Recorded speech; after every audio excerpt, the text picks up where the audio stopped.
Hi there. I'm Kim Colgin, a mental fitness and life coach. And my favorite client to work with is somebody that's sick and tired of being sick and tired in their relationship, and they just so want it to get better. And so, what I'd like to share with you today is one tool that I often use with my clients as a homework assignment, and I call it my Creative Connections tool. And the goal of this tool is to help my clients express themselves more freely, more authentically, and hopefully bring new energy and a sense of happiness and joy that can bubble sometimes when we get creative. And so the whole goal with this is to deepen their connection with themselves and also with others. And as we explore together initially in our coaching sessions, we often discover, like so many of us, that we have old habitual patterns online, old ways of thinking, old ways of doing things. And these habits, they live over here in our survival brain and are often based on fear. And sometimes it's based on experiences that have happened in the past, legitimate things, and we get in these old habit patterns. And it's possible that we can learn a new way, a new pattern. We can rewire our brain. And I'm going over here to this right side of the brain because in the Positive Intelligence Mental Fitness program, we call this our sage brain. And there are different ways to activate it, to shift gears and get over here. This is a much more spacious, intuitive, kind of exciting part of the brain to activate, honestly. And as we practice, we can grow it stronger. And so for this exercise around creativity, creative connections, why is it important? What's helpful and beneficial about doing it? And so I want to share with you that whenever we activate the creative circuitry of our brain, there's a number of tangible physiological and psychological benefits. So one is we can lower the stress hormones, the cortisol levels, as soon as we activate this part of our brain. The studies show that happens. It also increases our dopamine, a neurotransmitter associated with pleasure, reward, motivation, and can lead to that greater sense of happiness and well-being.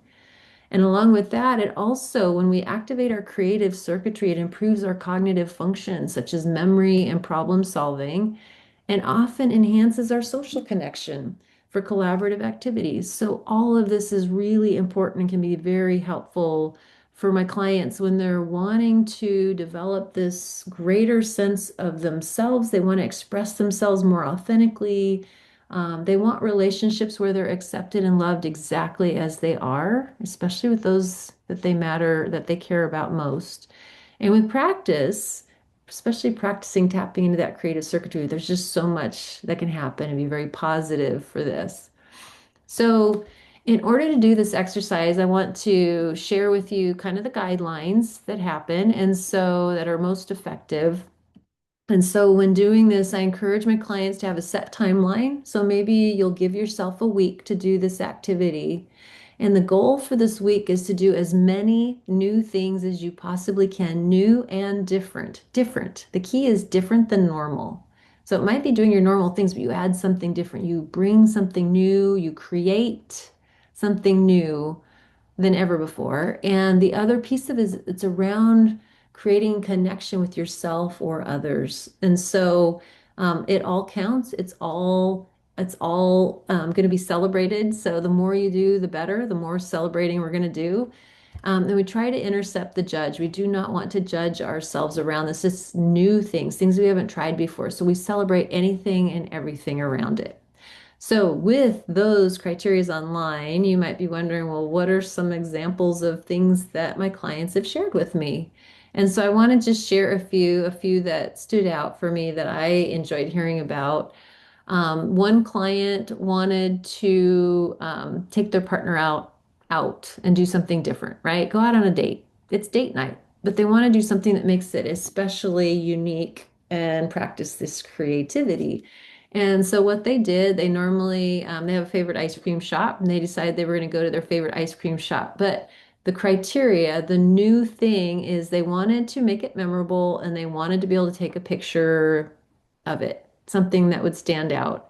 And so imagine my delight when they send me a picture of them sitting in their favorite ice cream shop wearing their matching cow costumes to include the head pieces that go with it.